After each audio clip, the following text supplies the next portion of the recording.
If you've been going around the good old internet looking for the right podcast to fulfill your New York Yankees needs, well, I'll be the first to deliver the good news to you. You have found it. Here on Yapping Yankees with me, your host, Mike Scudiero, you and I will be discussing the latest news, takes, and talk throughout the entire Yankee universe. Oh, and there may be some ranting on my behalf. Yeah. Anyway, what do you say we get to it? Let's get to yapping! Hello there, my fellow Yankee fans, and welcome to episode 127 of the Yapping Yankees podcast, my friends, where we yap about the Yanks and nothing but those Yanks. As always, I am your host, Mike Scudiero, here on February 6th, 2022. It is February. Wow. I mean, just the time is just flies ridiculously fast. Now, this is the month where normally it'd be time for all of us to start getting really psyched because normally pitchers and catchers would be getting ready to report to camp anywhere from a week to a week and a half from now. But instead, we are now on to day 67 of the lockout. 67 already. Over 2 months into what's already the longest work stoppage in baseball history. And we are still waiting in limbo for the owners and the Players Association to figure this crap out with the CBA. And as of this past week, they did have more meetings, according to reports. Little progress, if any, has continued to be made. And get this.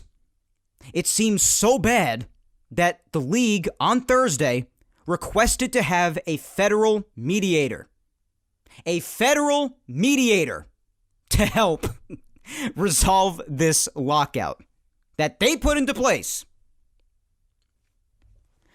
In case you're confused, let me put it this way. Picture a married couple. I'm going to explain to you what this federal mediator sort of means. Picture a married couple whose marriage is a complete nightmare. Not one good aspect about it. And now, like most of the time in a bad marriage, usually both parties share at least a little bit of blame. And a lot of the time, one side shares a lot more blame than the other. And in this case, the one who shares all or most of the blame, being the league, the ones who put the lockout into effect in the first place, might I mention again, is hiring a marriage counselor. Now, obviously, this could have gone fine, or resulted in absolutely nothing, as everything up to this point has. Not to mention, it's hard enough to have any faith at all when any sort of government is involved in anything. And it also could have just turned out to look like posturing by the league, or a PR stunt like the PA believed it to be, hence why they rejected it in the first place, not long after the announcement was made. I mean, it didn't help anything at all when the same thing was proposed in 1994 anyway. The World Series was still canceled that year, negotiations completely failed, and they were still months away from any sort of an agreement at the time. Needless to say, at this point in time, if a new CBA isn't agreed upon within the next week and a half, I'd say a delay to spring training games is unavoidable. We all know the legitimate concern is losing out on regular season games, the ones that count, obviously. But I mean, spring training games, between tickets, concessions, etc., they still bring in profit, plenty of it. I mean, actual games more so, of course. And the owners in their billions will be fine regardless, don't get me wrong, but they'd lose out on some profit by missing some spring training games. They would. I mean, I guess they're willing to bite the bullet there, though.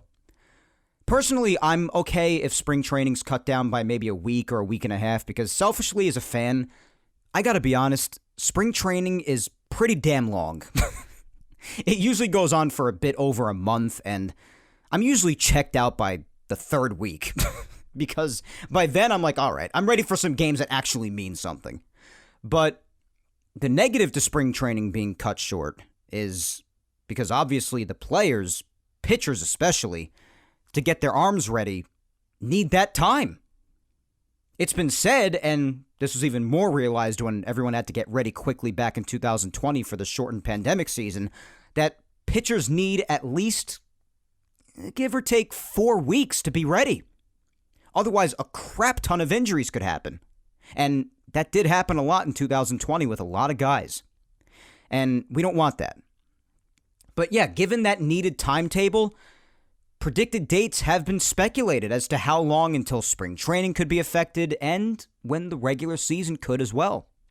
For spring training, considering they need just about a week or so of warm-ups at camp before exhibition games, and the first exhibition game is set to be played on the 26th, less than 3 weeks from today, believe it or not, I would say they have anywhere from a week and a half or two from today to avoid spring training being altered whatsoever. I've heard February 19th. That's the date that I've heard, and that sounds about right. So if a deal isn't reached in the CBA, if agreement isn't reached by then, by February 19th, give or take, then, well, that's when spring training could be affected. And then for the regular season, again, the first game is set for March 31st. I think I've mentioned that in prior episodes.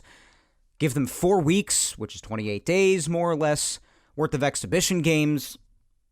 I'd say they have to agree by March 3rd. And if not, then the season gets affected, even if just a little. If you have to take away some off days or just move things back a little bit and you still fit in 162 somehow. But either way, by March 3rd, give or take, if they don't have a new CBA agreed upon, then you're going to see the season affected at some capacity. Again, even if just a little. Which you don't even want that.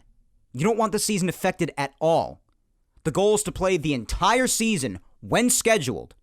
Even if spring training is just affected a little bit, you can shorten that just by a week or so, and then still start the season on time, probably. That's just off the top of my head how timing would work out. But regardless of all those dates, the speculated dates about how long they have to agree to something before something is affected, the clock continues to tick. Time stops for nothing and no one, guys. And we know the two sides are still very far apart. They had another meeting on Tuesday. Very little progress was made there, according to Jeff Passan, who I really rely on him for any and all news regarding this and just about anything else baseball. And the more we continue to hear things like that as the meetings continue, the more and more doubt that spring training is put into. And if gone on long enough, yes, the season 2 eventually. That will be put into doubt as well, at least a little bit of it. As of Tuesday, the differences I told you about last week, like minimum salary, that stayed about the same. No compromise on either side there. $775,000 desired by the Players Association for minimum salary, $615,000 being offered by the league, same numbers.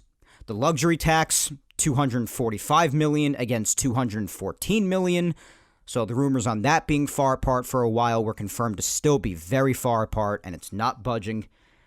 And after the league accepted the parameters of a pre-arbitration pool, as well as service time, you remember last week that I said the PA seemed to be around $105 million, and the league only offered $10 million. I still can't believe that, how far apart it is, nearly $100 million. And now the PA dropped their request by $5 million to $100 million. But it seems like on the other end, it's just about the same. So a little bit of a compromise by the Players Association, but still, I mean, that's still extremely far apart. So most key factors still either remain unchanged, as we're now in the beginning heading towards the middle of February, or extremely distant between the two sides, with plenty more issues still to hit on that we'll keep tackling a bit as they come. And if I've said it once, I've said it to the point of turning blue in the face. But, I mean, just listening to all of this back and forth, and this includes what happened in 2020 as well between the two sides when they were trying to figure out how to start the shortened season. But how much better things would be if we had people in charge of baseball who actually gave a single crap about the sport itself, or us fans who give them their money. It's just really, really sad times for a sport that's honestly its own worst enemy, thanks to those at the top. It really is a tragedy for those of us who love this game as much as we do. And as for the PA2, the Players Association, I'll say this. Since no side is free of fault in this or a lot of other arguments just in general in life, I want to keep reiterating that, but especially here, since no side is free of fault, even though many of you know which one I side with more than the other, that side being the players. But anyways, to the Players Association, I want to say this. We know you're just trying to inform the public of what your side is fighting for. We've had guys like Scherzer and many others take to social media to do this past week and plenty of other times in the past. Fine, whatever. We get what you're trying to do. But here's some advice. And I give this even more so for the owners as well, for when and if they're to do the same thing. Here's my advice. Stop. I promise you, nobody cares.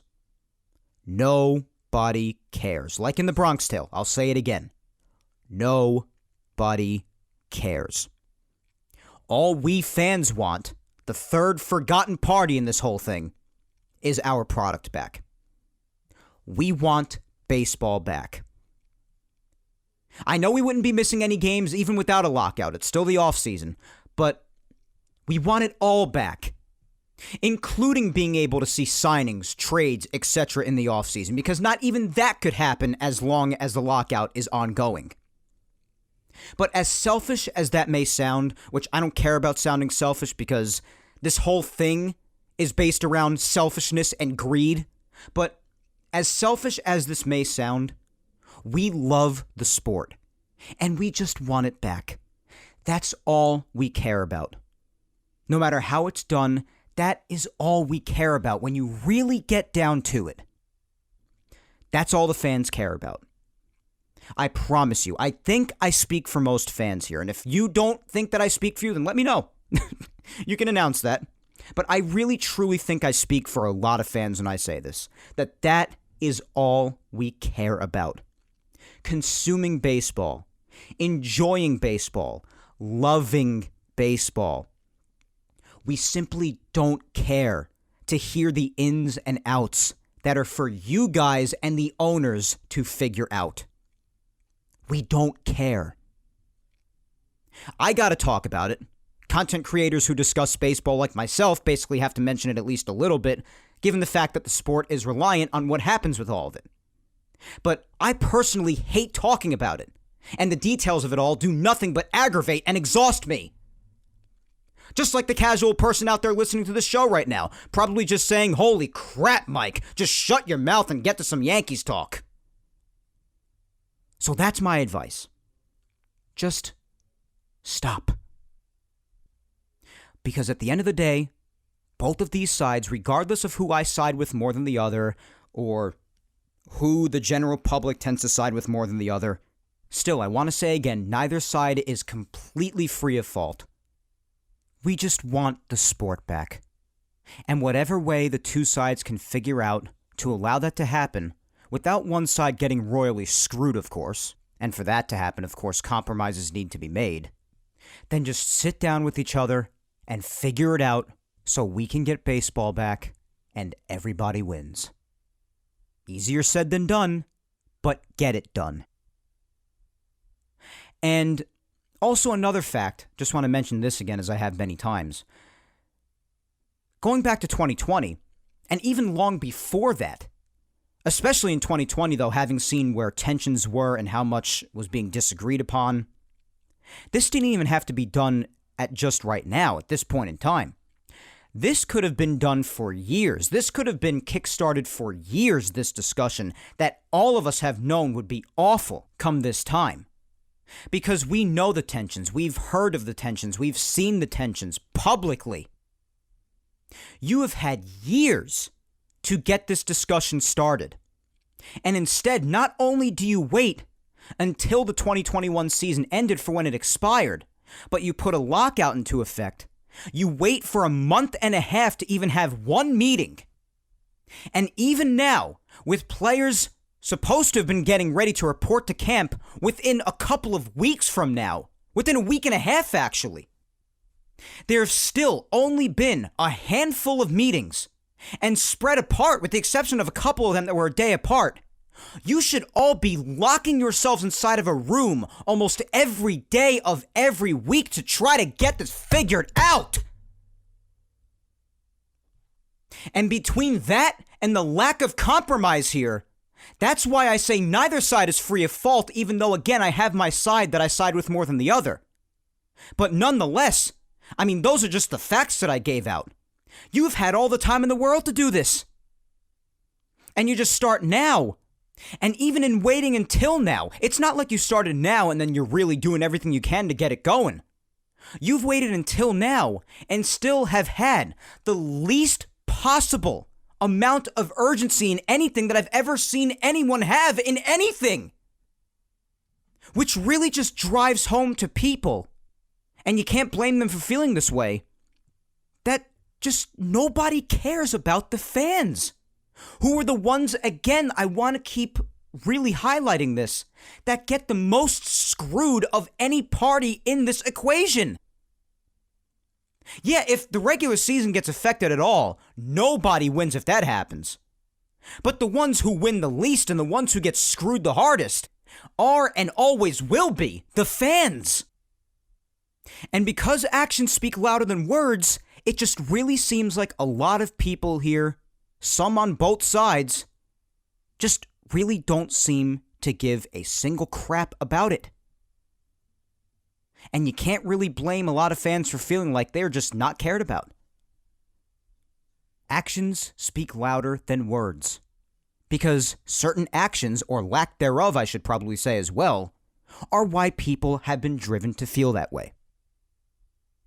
Which is also why, bringing me back to my original point in my advice to the Players Association and even the other side if they feel compelled to do the same thing, which is also why, when certain details are put out to the public in an attempt to, I don't know, maybe bring people over to one side or just try to make the details known, that a lot of fans, I promise you, just don't care to hear it.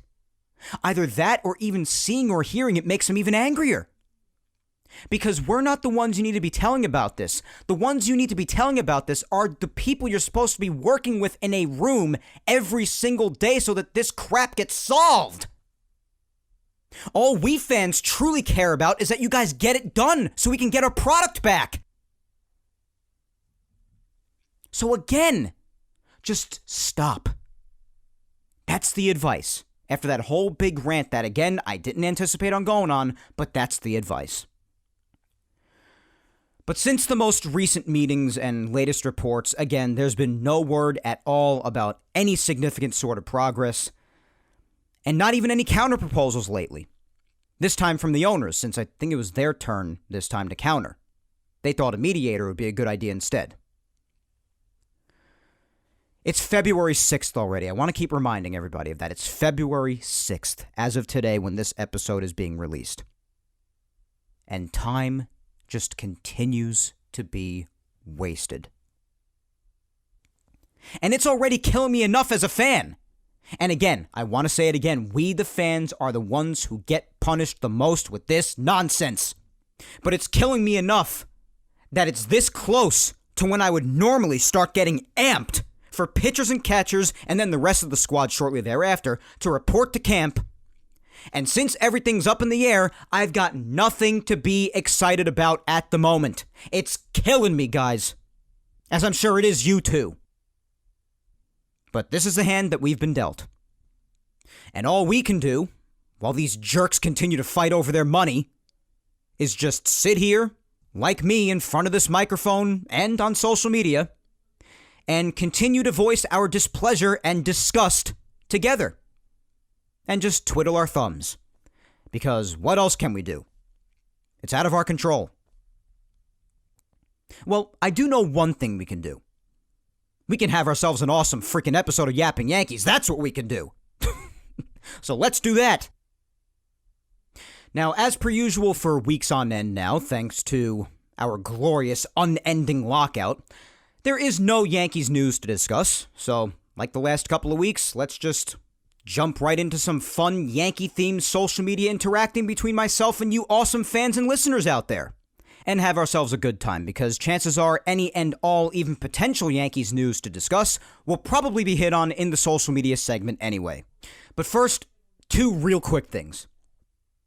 First off, obviously we know, unless you live in a cave with no human interaction whatsoever, that the big game, as broadcasters have to put it usually, is next Sunday. And Yapping Yankees comes out each Sunday.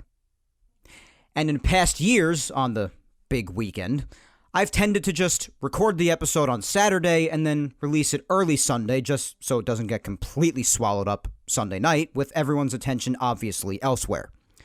And I'm probably going to do the same thing next weekend and do just a shorter, simpler episode next week. Unless anything massive comes out, obviously, like the CBA being agreed to, or if that's to happen and then a major piece of Yankees news comes out thereafter, then of course I'm going to have to consider changing it up and doing a regular length episode with discussion based around that. But if nothing continues to happen and everything just stays status quo, then it'll just be a very simple, shorter episode with everyone, of course, concentrated on the obvious. And you'll have the privilege of taking in some awesome Yapping Yankees content and then enjoying the big game later on at night. Sound good? Good. And the other announcement is the same that I always give, and that is to follow me on social media. Facebook fan page is Mike Scudiero NY. My Twitter is at Mike Scudiero, and Instagram is Mike Scuds97. And also, guys, of course, please don't forget to subscribe to Yapping Yankees on all 4 of the platforms it's available on. That's YouTube, Apple, Spotify, and SoundCloud. Leave a like below if you're listening on YouTube, and leave a review on all the others if you're listening on either of the other 3, and just show the amazing love that you usually do. But otherwise, as per usual lately, with nothing else being able to even happen in the baseball world thanks to our amazing lockout, and I almost cringe out of my skin even just saying that as a joke, but thanks to it, like the last couple of weeks since I returned from my hiatus, we're going to go right into the social media segment with some fun Yankees-themed discussion, a lot of speculation, predictions, just opinions like usual, because, I mean, there's really nothing else to do right now. With the lockout, it's really no moves can happen, no talk can happen, speculation can happen, predictions can happen, and that's what we've done a lot of for when the lockout is to eventually end. But for this week, I'm changing it up a little bit just from the social media questions I've had for you on Twitter and Instagram lately. This week, I've got a poll for you. It's been a little bit since we've done a poll, so I figured why not try to bring about a question that could result in a poll. And then, of course, you could still leave your thoughts like usual, and I'll try to get to as many as I can. But we've got a poll this week. And that poll question is, starting on Twitter as usual, in light of Peraza talk this past week, are you willing to give him up in a big trade, or do you want to keep both him and Volpe? Of course, they're both shortstop prospects as of now. I mean, either one of them can learn to play another position if need be, if the Yankees need that in the future within the infield. But that's the question for this week. And there was some Peraza talk this past week because it was announced that when talking with the A's or other potential trade suitors before the lockout, the Yankees were hesitant to give away Oswald Peraza, and we've spoken about him and Volpe a great deal in prior shortstop discussion, in what the Yankees could look to do at shortstop, whether it be signing Correa or Story, or going the stopgap route, for now, going with either Andrelton Simmons or Isaiah Kiner-Falefa until Oswald Peraza and or Anthony Volpe are ready down in the minor leagues. They're both still a bit of time off from being major league ready, but I'd say Oswald Peraza is definitely closer because Oswald Peraza is in AAA as of now. He's played AAA games, and Anthony Volpe has not seen outside of single A.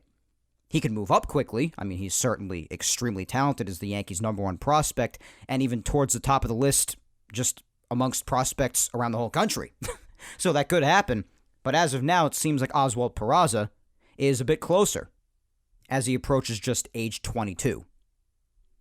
But this has been a big discussion, especially amongst this past week's news of saying the Yankees were hesitant to give him away. And some people agreed with the Yankees, some people disagreed with the Yankees, and It probably is my bad a little bit. I mean, I know that some people in their replies here and there said, well, it depends on the trade.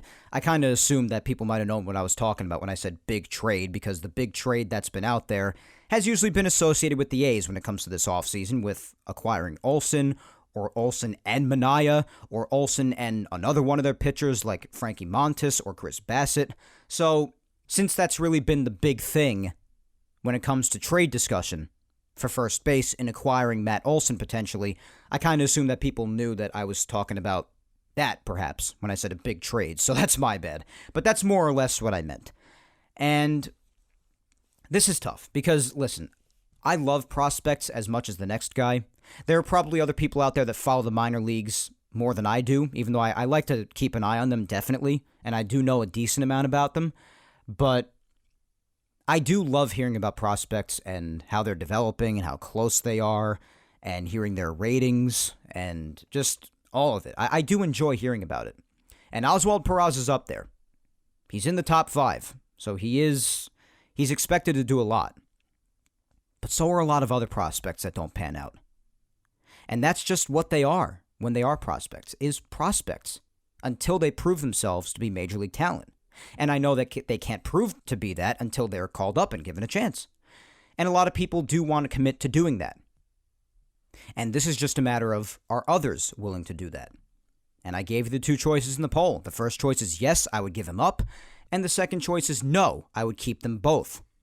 And that's the other thing, because some other people say, well, I mean, if you have one, then you could let the other go, preferably Peraza being let go because Volpe is rated higher, and at least you'd still have him. You shouldn't have to really overstack on shortstop prospects. And I agree with that to a certain degree. I really do. I don't believe in too much prospect hugging hindering you from acquiring good, young, proven elite talent like Matt Olsen, that are not only already proven major league talent, but also highly likely to really help push you towards your ultimate goal of winning a title.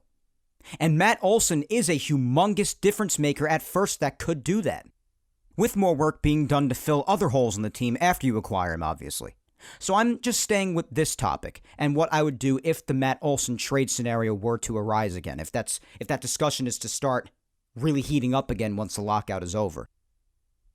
Because that really is the one big trade or potential trade that people were talking about and potentially involving Peraza in. Because elsewhere, for shortstop, I mean, if you're going for Correa or Story, then you're talking about signing, not trading. Same goes for even Andrelton Simmons, for instance. And if you were to sign Anthony Rizzo back, he's a free agent, then that would be a signing, not a trade. And even if you were to acquire Freddie Freeman, which another report just came out yesterday, that the Yankees could very well take another really good run at him once the lockout ends to get him for first base. And we spoke about what rumored numbers could be about him going back months ago, because that discussion was already a thing. I think at the time it was like 6 years, 180, so around $30 million. And people would be hesitant to pull the trigger on that because he is already 32, around the same age as Rizzo, although definitely better than Rizzo at both of their stages of their career.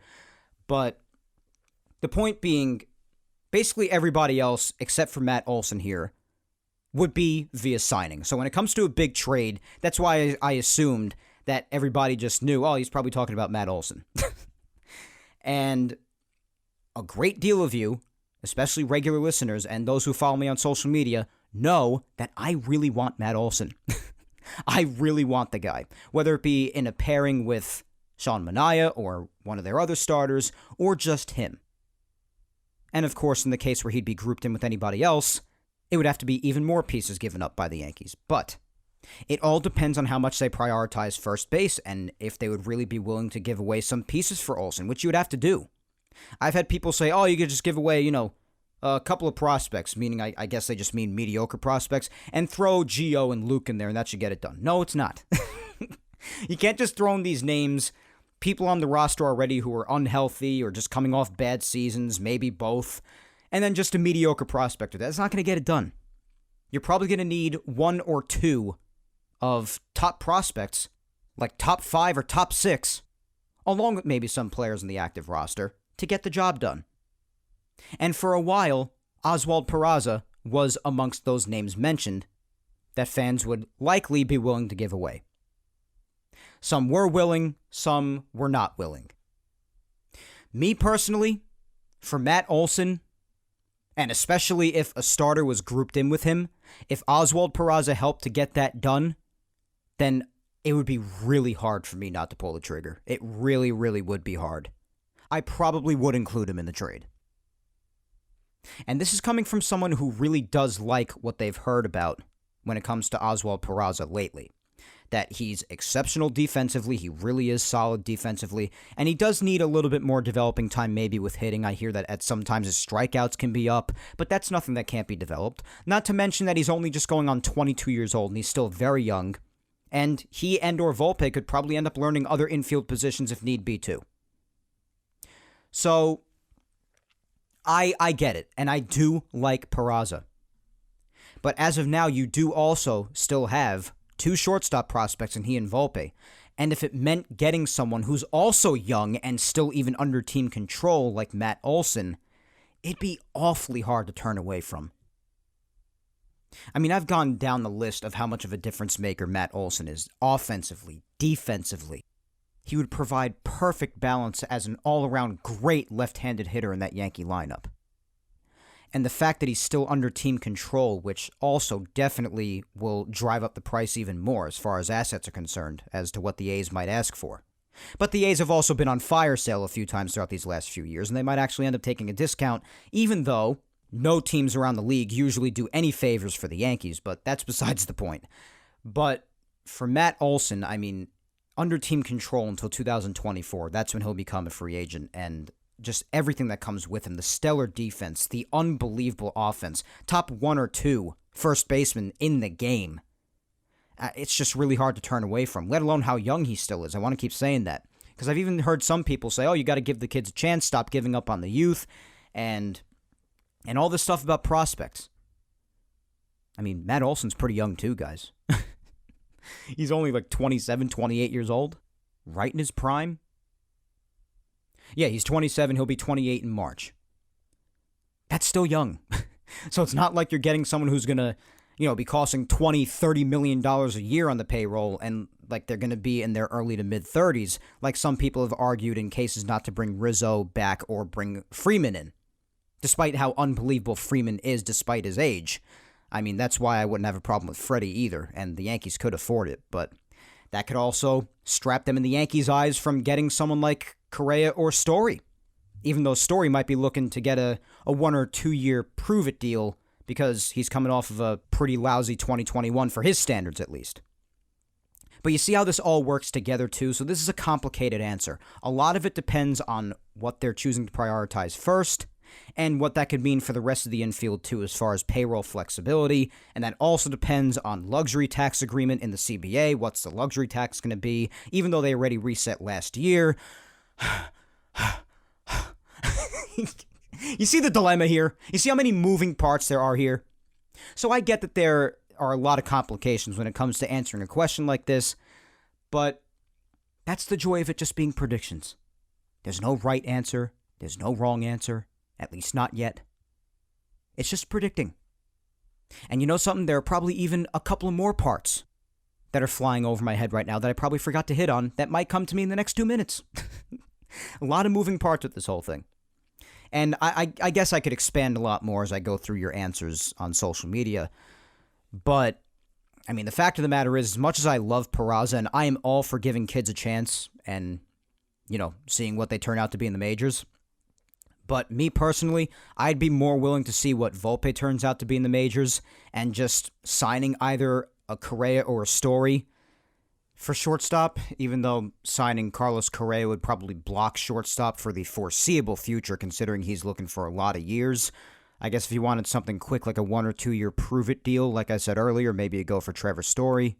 And then you see what Volpe's got if he's to come up after that.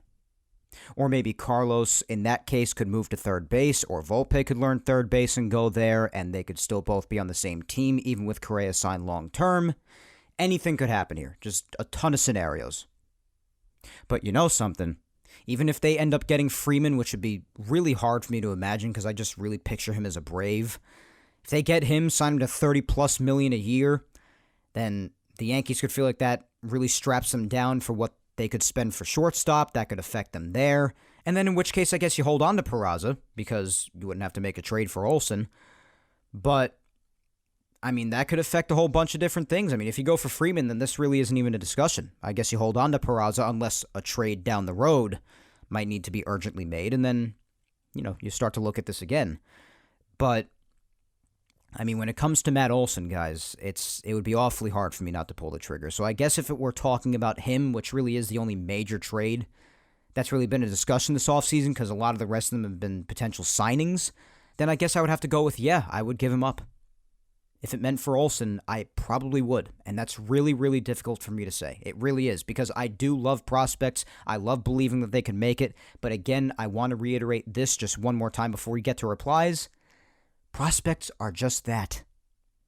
Before they become major league talent, they are just prospects. And some of the best prospects of all time, a great many of them, here and there, they don't pan out, let alone all the others that don't pan out.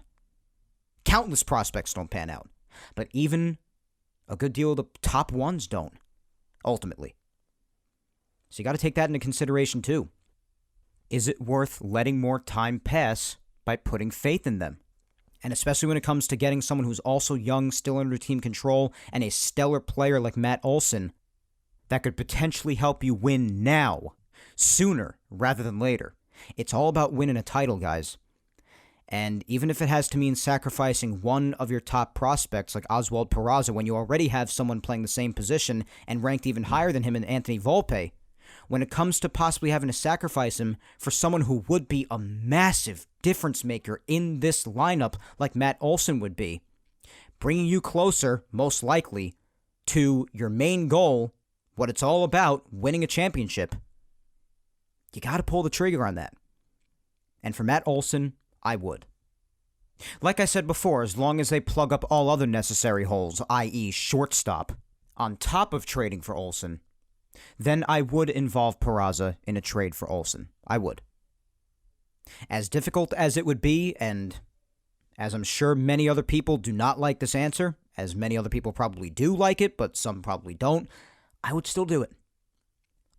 And an improvement like Matt Olson at first base is definitely needed because first base is definitely a need.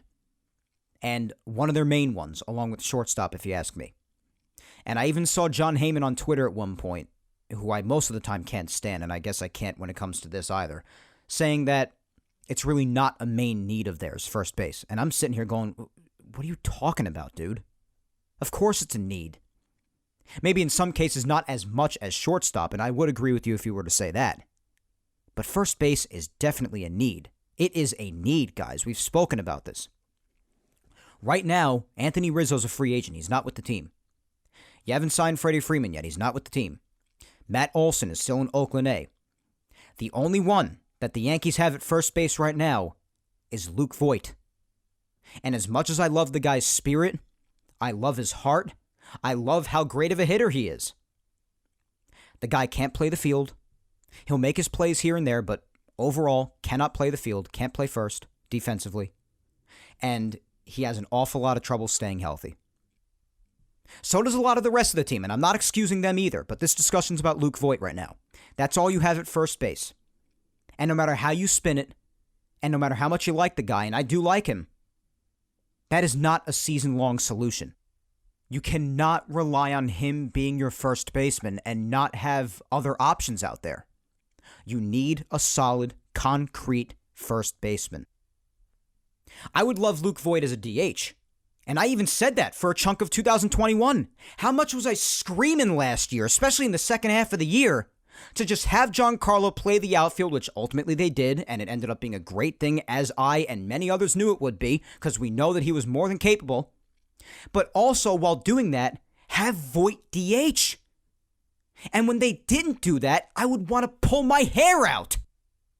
Because that's a major part of his game that Luke Voit still has beyond the shadow of a doubt. Hitting. And they didn't even utilize that one strength of his, even when they finally allowed Giancarlo to play the outfield, which opened up the designated hitter role. They didn't let Luke Voit pick it up. He would have flourished in there, yet they didn't use him. So for next year, I would love for Luke Voit to be the DH. I don't know where he's going to be. It's doubtful that he comes back anyway because of their prior public admissions for wanting to get rid of him in the first place. But if he were to stick around as a DH, I would have no problem with that. The guy's just not a first baseman.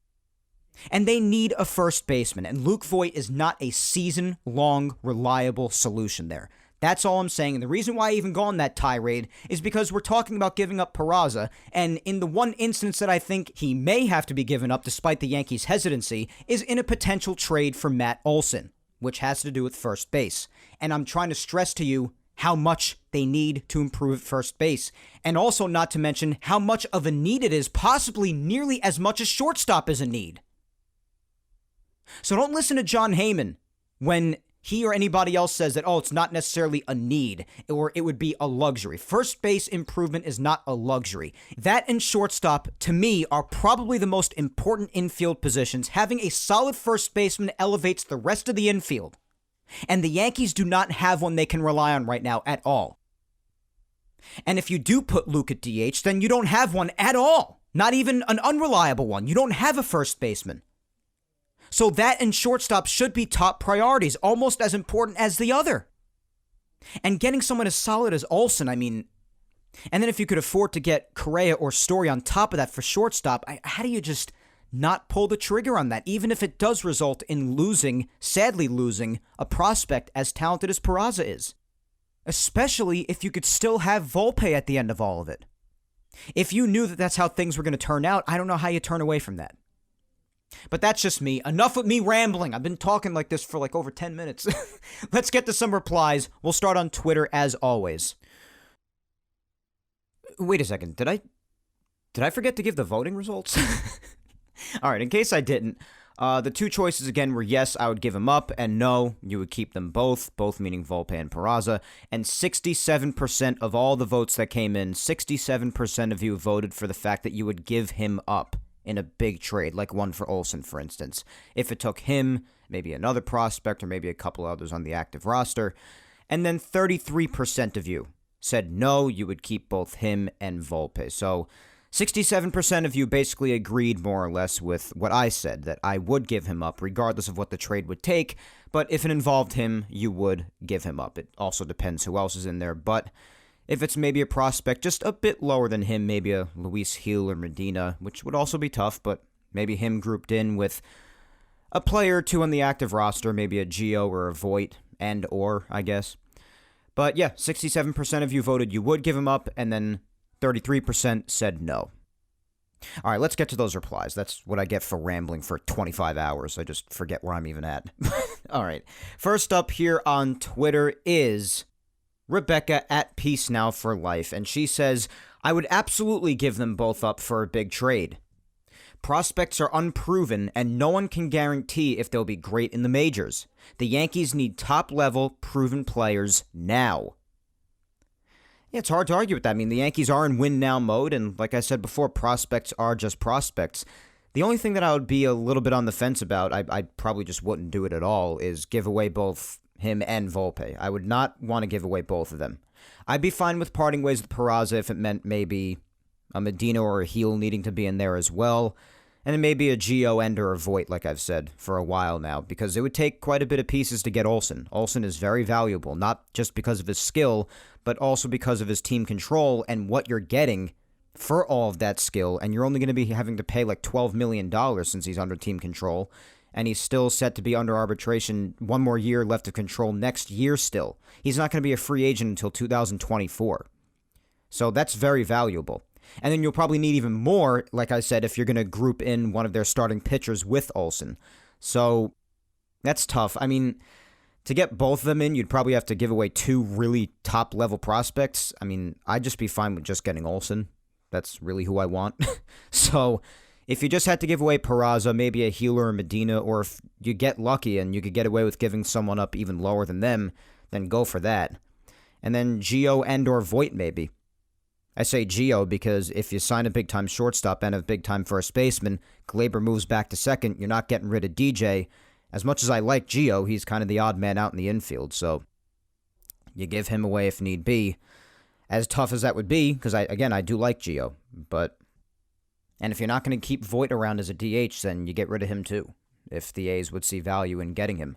So that's what you'd have to do, but I would really want to avoid giving away Volpe. I want to keep at least one of them. So if you're going to give away Peraza, I want to keep Volpe because he's at least the number one prospect. And I know, like I said before, even number ones don't pan out sometimes because prospects are just that, prospects. I understand that and agree with it. But I do want to keep at least one of them because they do have a system that's stacked with shortstops right now.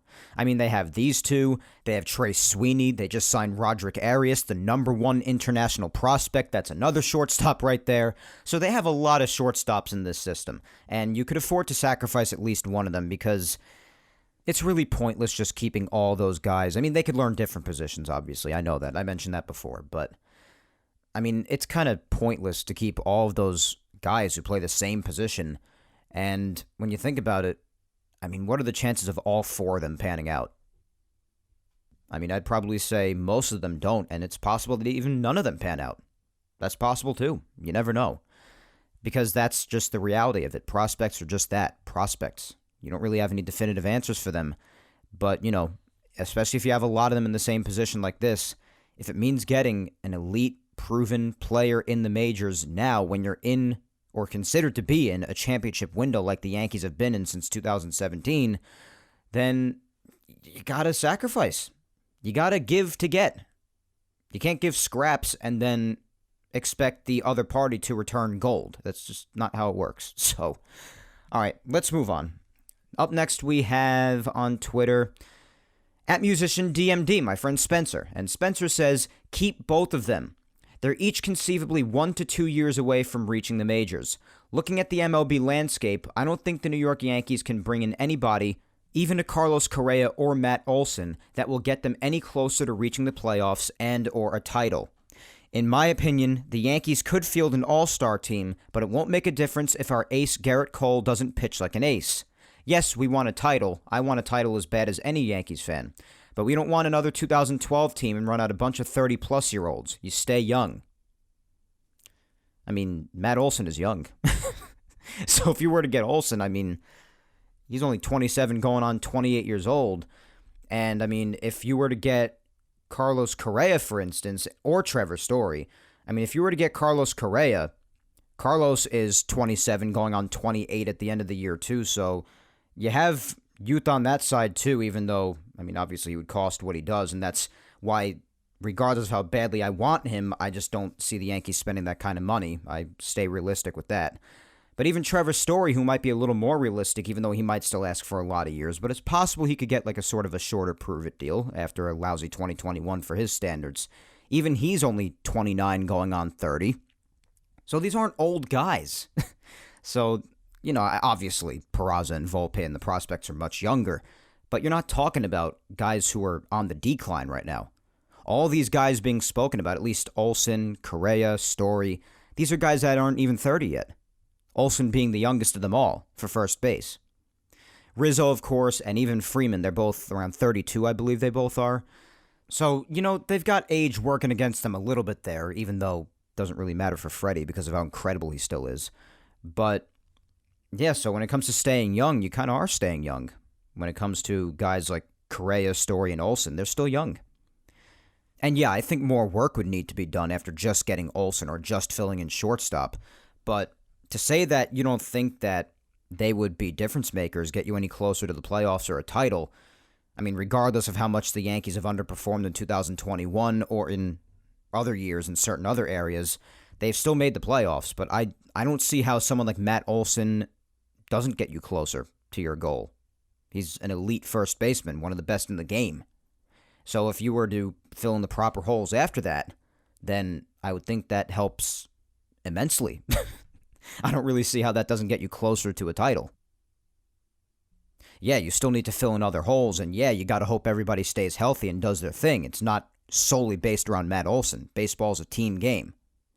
But how does that naturally just on paper not get you closer to a title, having a first baseman like that? All right, up next is @VArena57, and they say it really depends on the trade. Well, yeah, it does, of course, but I was kind of insinuating the Matt Olson trade like I was saying earlier. All right, next is Rob @Laker477, and Rob says, I would be okay with trading him, but it would obviously depend on who the Yankees would be getting in return. A guy like Matt Olson would be a no-brainer. Yeah, from everything I've said, I have to agree with that. At Jimmy Bronx NY27, Jimmy says, keep both Volpe and Peraza. One can play shortstop, the other player can maybe play second base. But talking possible trades, the Yankees cannot go into this season with Gary Sanchez as the starting catcher. Trade Sanchez. Well, since they let a lot of guys like Jacob Stallings and many others who I would have liked on the team, even if they wouldn't have been vast improvements over Gary, but I think they would have been some improvements. Well, a lot of those guys have just been traded or chosen new teams, before the lockout started, so they're already pretty much done. And I think it's pretty obvious the Yankees are looking to at least start the season with Gary behind the plate, as much as I don't like that myself, because I've just run out of patience with Gary. I really have. It's just been a lot of years just waiting for him to come around. And there have been moments where he does, but just the streakiness and even the injuries in the past and just the underperforming, the awful defense, it's too much. Too many years, too much waiting, too much patience.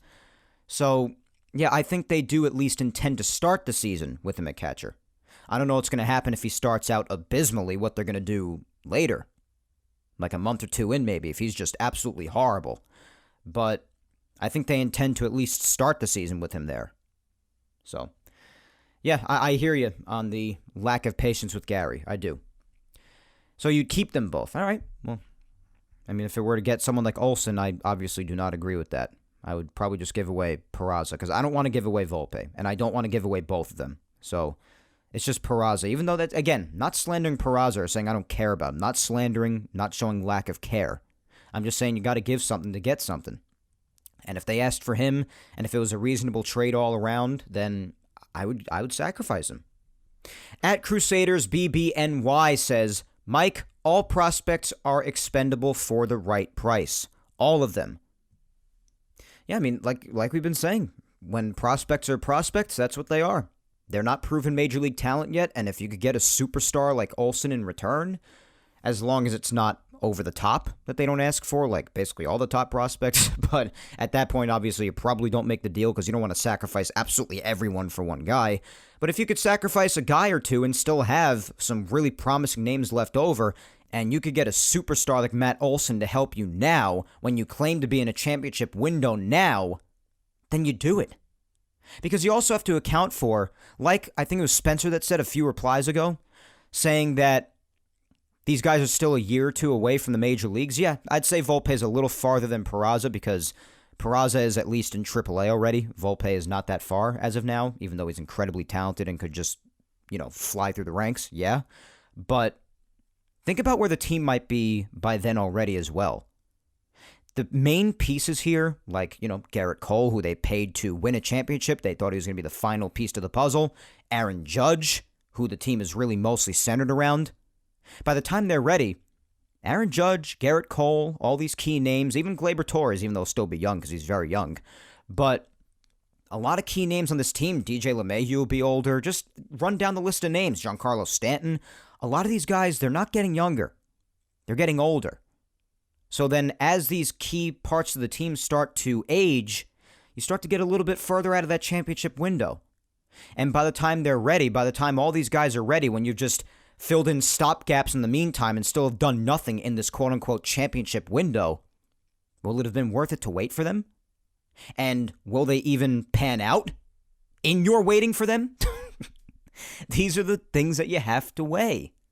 And that's why if it just meant sacrificing Peraza or maybe just another prospect a couple of numbers below him for a guy like Olson now, then it's tough to turn away from that. It just is.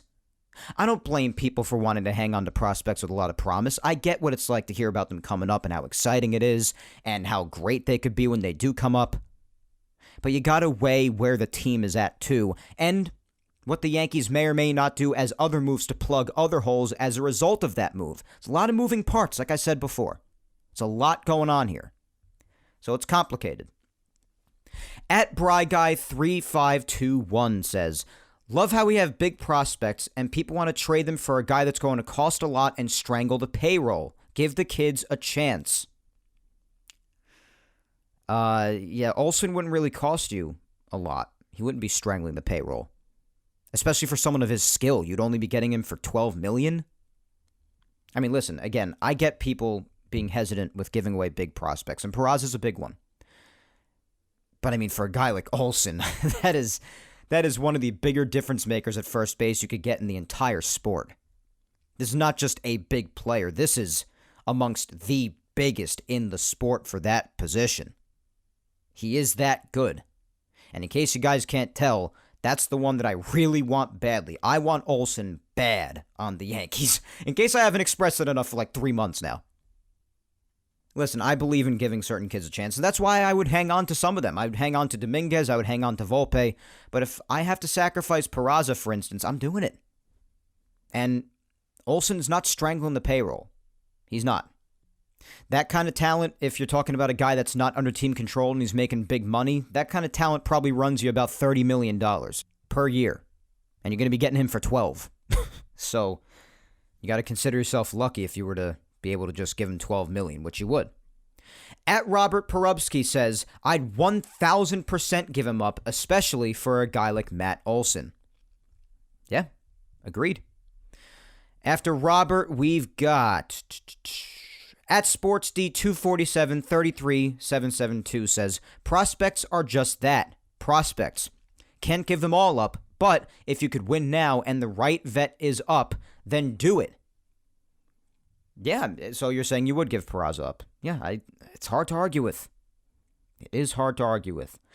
At Laura_Icemont, Laura says, I would, especially if it's for Olsen. All right, a lot of people on the same page as me now. That's what I like to see. I welcome all opinions, but obviously it's nice to have people agree with you. At Rebirth Chaos 09, my friend James says, I think it depends on the deal. Yankees have a haul of shortstops, so it depends on the deal and who you're trading for. Remember, you don't trade just to trade. It depends on who you're trading for, so to me, it depends. Well, yeah, of course, absolutely, James. And that's what I've said to other people saying the same as you, that it depends on the trade. Yeah, of course. But say for Olsen, yeah. And I know that in this thread here, I replied to and you said that for Olsen you would, so you also agree. Next, we have at Jordan Delmont 2. And they say, for Olsen, I would. All right, so a lot of for Olsen, I would's. I like it. At Mountain Gal 456, my good friend Tina. And Tina says, yes, but only for an outstanding trade, Mike. So if Olsen's an outstanding trade for you, I guess you would. All right, that sounds like it to me. All right, let's just do maybe like 3 more. Up next is at Joe Rossi 99. And he says, I would keep him. His defense is exceptional, and he's cheap. We have so many big contracts and so many extensions that will raise it even more.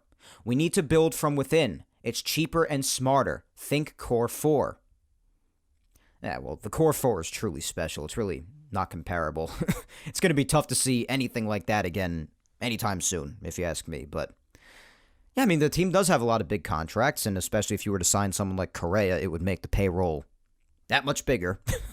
Maybe even Story, too, if he ends up looking for a multi-year deal beyond just a year or two.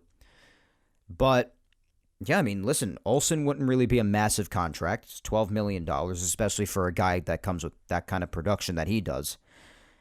But, yeah, all those things you mentioned to Peraza, I even mentioned. I mean, about him, you said here that his defense is great, and it is, and that's what I've heard. His hitting in some areas could use a little more developing, but for the most part, it's really, really good. And he is cheap, of course, because he's a minor leaguer, and if he were to come up, he would be under control for many years. I mean, it would also depend on the new CBA, if that even changes, the service time changes at all. But, yeah, I mean, it's not like Olsen would strangle anything, though, as far as payroll. I think a few replies ago said that as well. He wouldn't really limit you in that area that much. You're fortunate to only have to pay that much for a guy of that skill. But yeah, listen, there are a lot of people like this who believe in prospects, and I do. I believe in a balance. You can sacrifice some prospects and still have a lot of the higher level ones that you really believe to be a part of the future. But you sacrifice some if it means, especially if you're in a championship window, if it means getting a superstar like Matt Olsen, a young, elite difference maker. But yeah, obviously going down the road of the prospects is always going to be cheaper, at least for the first few years they're under service time. All right, let's actually make this the last one on Twitter, and then we'll read a couple over on Insta before wrapping today's episode up. Lastly, here on Twitter, we have at SNSpacer31, who says, in a heartbeat. All right, so it'd be easy for you. Be easy for some. Still be tough to let go, even though they'd still be willing to let go for some like myself. And others not willing to let go at all. They'd rather keep both Peraza and Volpe. So that'll be all for Twitter. Let's hear what Insta had to say. Instagrammers, with the same question. In light of Peraza talk this past week, are you willing to give him up in a big trade, or do you want to keep both him and Volpe? And of course, along with the rest of the shortstop prospects that the Yankees have in the system right now. And just like on Twitter, you got two choices. Yes, I would give him up, or no, I would keep them both. And the ultimate victorious voting choice would end up being the same on both platforms, as the choice of yes, I would give him up was victorious on Instagram by earning 64% of the vote, and the remaining 36% who voted said no, I would keep them both. And ironically, yes did also win on Instagram, and also very close to the results on Twitter. Very, very close. On Twitter, it was 67-33, and on Insta, it was 64 against 36 in favor of the same choice. So even very close percentages of voting on both platforms, so that was interesting. Let's just hear what a couple of people had to say over on Insta.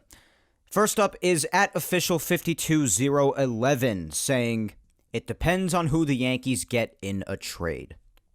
Well, yeah, I was basically insinuating Olsen, so whether or not you'd be willing to based on that information, I guess is up to you. Next, we've got my girlfriend, Vic Salimo, and Vic says, I would give him up if it was for a worthy trade. While prospects aren't proven to produce results in the big leagues until some time, if we could trade for someone that could almost guarantee pushing us further this season and more than likely get us a championship, it's worth it to me. It's been a long time since 2009, and many of the years that we could have gotten there, we flopped. I'd rather get a winning team together now than rely on prospects that can possibly help us win later or not even pan out. As good as they may be, prospects are just that when they're still in the minors. Prospects. Yeah, I mean, it is tough. I mean, especially when those prospects that you might sacrifice end up being successful, but as long as it works out for you in the here and now, during a championship window, yeah, that's really where it all comes down to, right? So if you're willing to give him up for a superstar now and then willing to plug up all the other necessary holes in the team, then, yeah, then it would turn out to be worth it, especially if you win a title at the end of it, because, I mean, that's the goal. All right, last but certainly not least, as always, is my mom, Julia Gina Scudiero, and she says, I have to be honest, this is a difficult question for me. I hate giving up on young talent for big names because in the past, we've gotten big names before only for them to choke and disappoint when they become Yankees. But young, fresh talent already awaits us and belongs to us. And the thought of giving them away for another team's potential success if they work out is hard for me to digest sometimes. But if it means that Matt Olson could be our first baseman and we can obtain Trevor Story or Carlos Correa for shortstop, I guess we should give up Peraza against my better judgment. Volpe stays put. I guess that's all I can say about it. Tough question this week. I just hate giving up young talent. Hate it. But we need players for this year, and we're in a win-now place. I can't take another bad, underperforming year watching the Yankees play the way they did in 2021. Anyone with me on that? Yeah, I mean, I'm definitely with you. I don't want to see a lot of what we saw in 2021 as far as the underperforming. It was not fun baseball to watch. So, it was really irritating. But yeah, I mean, it's always difficult to imagine giving up prospects because your worst nightmare is that the trade doesn't work out for you, and then the prospect ends up being called up for the other team that you traded them to, and ends up being a vast success and being a vital piece in maybe them even making the playoffs or even winning a title. That's what a team's worst nightmare is, having it totally flop on your end, and then having it totally succeed for the other team and work out flawlessly, almost. So, that's the tough part. Like I said before, you've got to give to get. That's the complicated part. And it's always a gamble, even if you're getting a superstar like Matt Olson. I mean, who knows? The guy could become injury prone, and then Peraza could be a success, and against everything I've said and my want for Matt Olson for first base on this team, could turn out to work out horribly wrong. That could happen. I'm not saying it's a guarantee. If it does go through, it'd be amazing, but I think it's a move the Yankees have got to make right now, given the place that they're in and the window that they're in with the players they have. And I think it would just be the best move to make. Would I be upset with bringing Rizzo back or especially signing Freeman? Hell no, I wouldn't be, especially in the Freeman case. But, I mean, especially if it means strapping them down for making a necessary move at shortstop. And, of course, for the sake that Olsen is younger and you're getting him for far less money, for a lot of the same skill sets as far as terrific defense and terrific offense, lefty hitter balancing out the lineup. I just think Olsen's the better all-around option, and you'd have to pursue a trade for that to happen. And that's what you'd have to do, or potentially do. Maybe face giving up someone like Peraza, and it's tough to do. But I think it would be a great move for the Yankees to make, given the place they're in. And I totally understand, Mom. I totally get it, why it's tough for some people to give up prospects and giving kids a chance. That's why I still believe in holding on to some, but you also can't prospect hug. There are times where you also just have to acquire proven big league talent already. The ideal instance is to find that balance and just hope it works out. And I totally hear you, Mom. But otherwise, my friends, that is all for the social media segment. As always, whether I got to your reply or not, and there were plenty, of course, as usual, that I did not get to on both platforms, but whether I got to you or not, you know that I equally appreciate your interacting this week as I do all the other weeks. You guys are just the best, and I love you to death. But as for now, that is all for episode 127 of Yapping Yankees, guys. That wraps up a really good infield debate / discussion / speculation / what people want to do, what they want to see happen, including myself. So, it was a good talk today. A lot of it's already been hit on this offseason in the past few weeks, but listen, it's good to bring up, especially as it continues to heat up and maybe as the lockout may or may not be on the verge of ending sometime soon, in which case, right when that happens, this discussion's going to heat right back up because at that point, things could be allowed to happen again. Trades, signings, the whole deal. And I just got a notification on my phone that Major League Baseball, the league, they're going to be reconvening Tuesday to Thursday.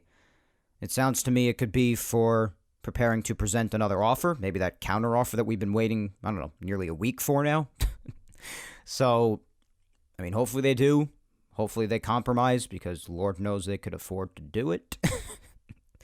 And even though I totally get some of the things that the Players Association's fighting for, maybe if they could just move a tiny bit.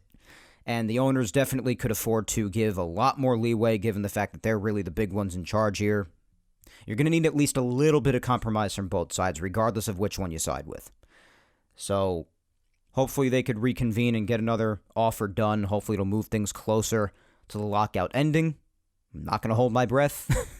If they're waiting until Tuesday to even reconvene and they're going to spend up to 3 days doing it, I imagine we're not going to get another offer until at least around next weekend.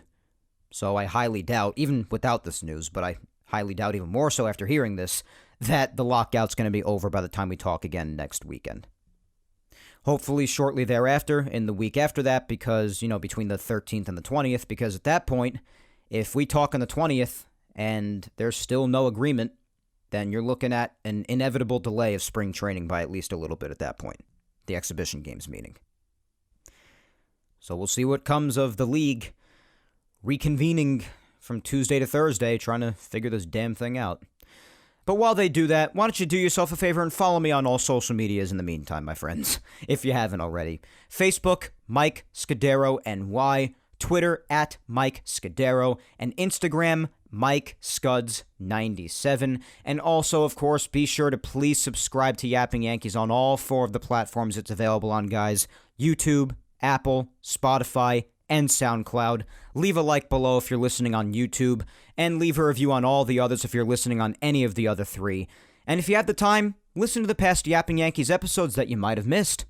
Episodes 34 up to episode 127 today are available on YouTube, and all Yapping Yankees episodes, including today's, are available on SoundCloud, Apple, and Spotify. Once again, thank you, 3,000, for listening to me yap today, my friends. I am Mike Scudiero, and I will talk to you next Sunday, February 13th. Earlier in the day than usual. I'm going to be uploading earlier since it's the day of the big game, when I come at you with episode 128 of Yapping Yankees. But until then, guys, hang in there, be patient, please stay safe, look out for your loved ones, and regardless of meeting plans over this next week or so, and regardless of the pessimism, understandable pessimism, about all this lockout crap, guys, let's just all still band together and end with the message like last week, that we just hope that this gets resolved as soon as possible and we could get our beloved sport back. Enjoy your week, my friends. Take care.